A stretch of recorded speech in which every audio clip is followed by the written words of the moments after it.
Ketua Jurulatih Selangor FC, Kim Pan Gon, KPG, menegaskan bahawa misi menamatkan saingan Liga Super 2025-26 di tempat kedua adalah keutamaan mutlak pasukannya ketika ini.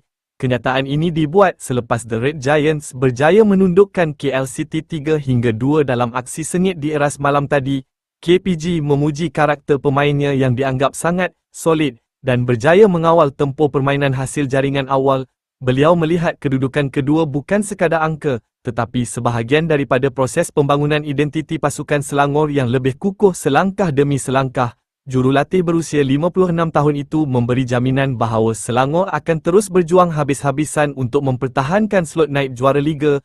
Kemenangan semalam memberikan kelebihan strategik buat Selangor dalam persaingan kelompok atasan. Selangor FC, tangga kedua, 42 mata, KL City FC, tangga keempat, 39 mata. Dengan baki perlawanan yang semakin sedikit, Selangor kini memegang kelebihan 3 mata di hadapan pesaing Lembah Kelang mereka untuk mengesahkan status sebagai naib juara musim ini. Tapi Selangor perlu berhati-hati dengan ancaman Kuching City yang berada di tangga ketiga Liga dengan 40 mata. Ini kerana pasukan dari Borneo ini kurang satu perlawanan berbanding Selangor.